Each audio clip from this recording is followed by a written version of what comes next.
प्यारे बच्चों, हम लोग अगले क्वेश्चन की ओर चलते हैं जो तीसरा नंबर एनसीईआरटी का क्वेश्चन दिया है पहले चैप्टर का। इसमें कहा है जांच द्वारा सुनिश्चित कीजिए कि k e square upon G m e capital G m e m p विमाहीन है। यहाँ पर एक इक्वेशन लिखा है और कहा है कि k e square upon G m e m p ये क्या है? विमाहीन है। बीमाहीन। हमें क्या करना है? जांच द्वारा सुनिश्चित करना है कि ये क्या है? बीमाहीन है। आइए हम लोग देखते हैं। आप जानते हैं के को हम लोग क्या कहते हैं? के का मान आपको पता ही है कि 1/4 पाई एप्सिलॉन नॉट होता है, ठीक है ना। अगर के की बात करें तो आप लोग जानते हैं के बराबर क्या होता है? 1/4 पाई एप्सिलॉन नॉट। और ये होता है ई क्या है? इलेक्ट्रॉन है। जी क्या है? ग्रेविटेशनल कांस्टेंट है। आपने पढ़ा है कैपिटल जी। इसे हम लोग क्या कहेंगे? सार्वत्रिक गुरुत्वाकर्षण नियतांक। सार्वत्रिक गुरुत्वाकर्षण नियतांक। सार्वत्रिक गुरुत्वाकर्षण नियतांक। और एमई क्या है? एमई है आपका इलेक्ट्रॉन पर आवेश, इलेक्ट्रॉन का द्रव्यमान, इलेक्ट्रॉन का द्रव्यमान। और एमपी क्या है? प्रोटॉन का द्रव्यमान, प्रोटॉन का द्रव्यमान, ठीक है ना। प्रोटॉन का द्रव्यमान। ई क्या है? इलेक्ट्रॉन पर आवेश, इलेक्ट्रॉन पर आवेश। अब यहां पर पूछा है कि आपको सिद्ध करना कि ये क्या है? विमाहीन है। तो आइए देखते हैं।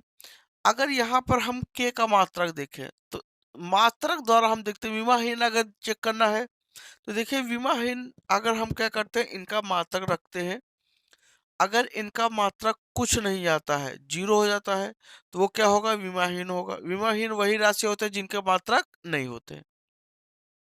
तो अगर हम इसका मात्रक देखें तो वो क्या होगा? न्यूटन इंटू मीटर स्क्वायर पर कूलाम स्क्वायर। ये इनका क्या हो जाएगा? क्या कहते हैं? मात्रक हो जाएगा। तो यहां से न्यूटन इंटू मीटर स्क्वायर पर कूलाम स्क्वायर। सार्वत्रिक गुरुत्वाकर्षण नियतांक का जो मात्रक होता है वो होता है न्यूटन इंटू मीटर स्क्वायर पर किलोग्राम स्क्वायर, ठीक है। और द्रव्यमान का मात्रक क्या होता है? किलोग्राम। प्रोटॉन का मात्रक क्या होता है? किलोग्राम। और इलेक्ट्रॉन का मात्रक क्या होता है? कूलाम। तो सारे वैल्यू यहाँ बच्चों पुट कर देते हैं। अगर हम यहाँ पर रखें न्यूटन इंटू मीटर स्क्वायर पर कूलाम स्क्वायर, और इलेक्ट्रॉन का मात्रक कूलाम होता है, यहाँ दो इलेक्ट्रॉन का स्क्वायर है तो कूलाम स्क्वायर हो जाएगा, बटे कैपिटल जी का मात्रक होता है न्यूटन इंटू मीटर स्क्वायर पर किलोग्राम स्क्वायर। और यहाँ क्या है? मास किसका है? इलेक्ट्रॉन का, तो किलोग्राम। प्रोटॉन का मास कितना है? ये भी किलोग्राम हो जाएगा। तो किलोग्राम किलोग्राम क्या हो जाएगा? किलोग्राम स्क्वायर हो जाएगा। क्या ये कट गया?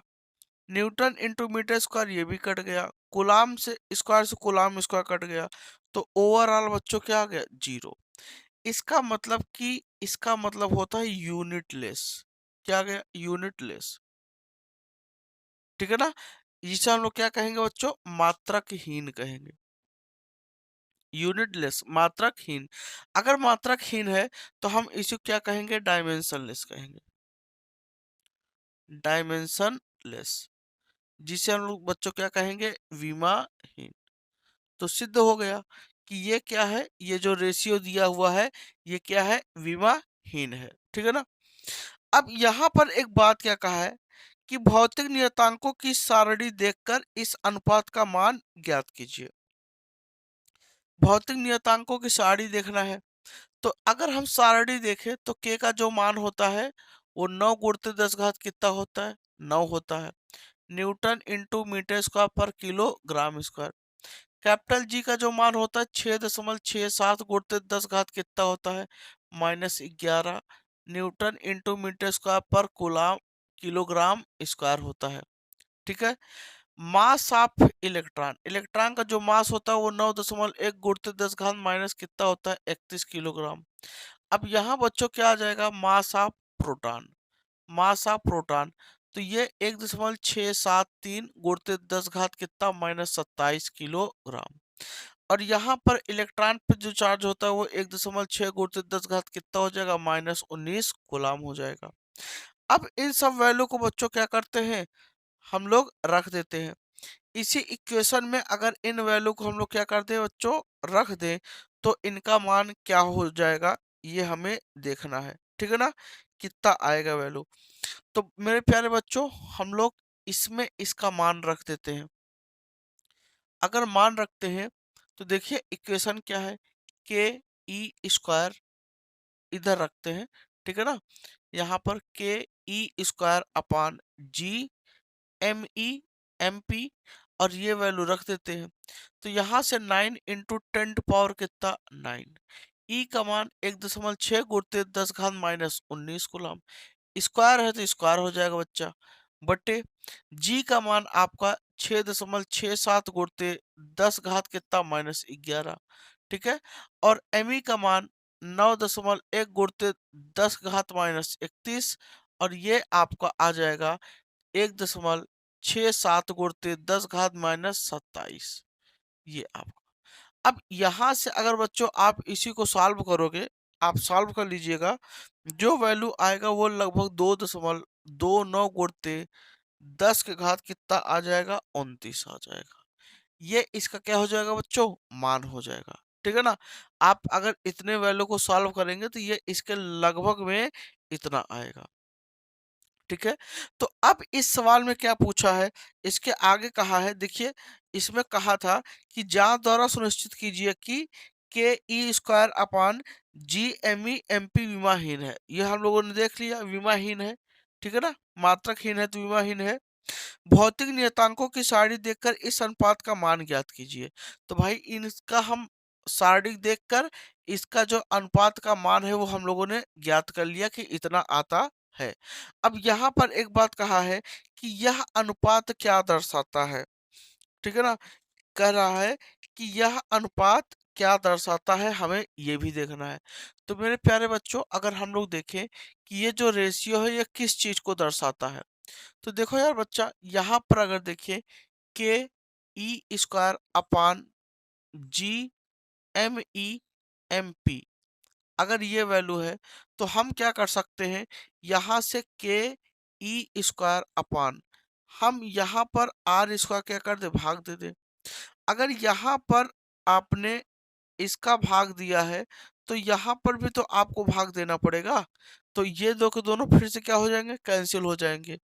क्या के e square upon R square क्या आपका एफ ई को रिप्रेजेंट करता है, और ये आपका एफ जी को रिप्रेजेंट करता है। फिर से मेरी बात सुनिएगा, एफ ई मतलब electrical force 1/4 pi epsilon not Q1 Q2 बटे आर स्क्वायर होता है। अगर हम यहाँ पर इसको के मान लें, के, और इसका इलेक्ट्रॉन के लिए लें तो इलेक्ट्रॉन इंटू इलेक्ट्रॉन बटे क्या हो जाएगा, आर स्क्वायर। तो यहाँ से के ई स्क्वायर बटे क्या आ जाएगा, आर स्क्वायर आ जाएगा। तो हमने इस फॉर्मेट में लाने के लिए यहाँ पर बच्चा क्या कर दिया, आर स्क्वायर क्या लगा दिया, भाग लगा दिया। अगर आपने ऊपर भाग लगाया है तो कहीं न कहीं ये जो जी आपका एम पी एम ई है, ये भी तो अगर हम इसमें आर स्क्वायर का भाग लगा दें तो ये भी तो ग्रेविटेशनल फोर्स हो जाएगा, जो कि आपने कक्षा 11 में पढ़ा है, ये भी आपका ग्रेविटेशनल फोर्स हो जाएगा। तो हम इसको भी तो इस फॉर्मेट में लिख सकते हैं। तो ये आपका किसको रिप्रेजेंट करेगा, कहीं न कहीं इलेक्ट्रिकल फोर्स को, और ये किसको रिप्रेजेंट करेगा, ग्रेविटेशनल फोर्स को। तो इन दोनों का, इनका जो रेशियो है वो किस चीज को बताता है बच्चा, ये इलेक्ट्रिक फोर्स को बताता है, इलेक्ट्रिकल फोर्स को बताता है, इलेक्ट्रिकल फोर्स को बताएगा।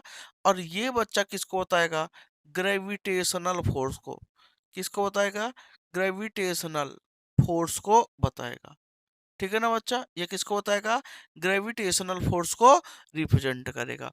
तो ये जो रेशियो है ये किसको इनडायरेक्ट में रिप्रेजेंट कर रहा है, इलेक्ट्रिकल फोर्स और ग्रेविटेशनल फोर्स को।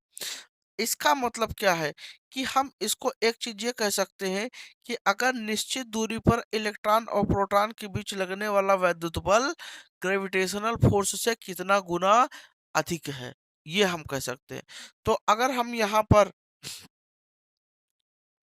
यहाँ पे इसको कह दें कि ये क्या बताता है, तो हम लोग लिख सकते हैं दूरी पर निश्चित दूरी पर, ठीक है? निश्चित दूरी पर इलेक्ट्रॉन इलेक्ट्रॉन और प्रोटॉन इलेक्ट्रॉन और प्रोटॉन के बीच के बीच लगने वाला लगने वाला वैद्युत एवं गुरुत्वाकर्षण बलों का अनुपात, लगने वाला वैद्युत एवं गुरुत्वाकर्षण बलों का अनुपात बलों का अनुपात।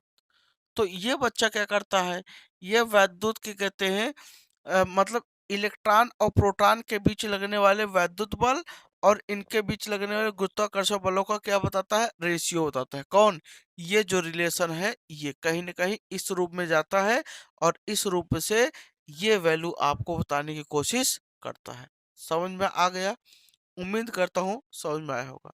आइए हम लोग मिलते हैं अगले वीडियो में अगले क्वेश्चन के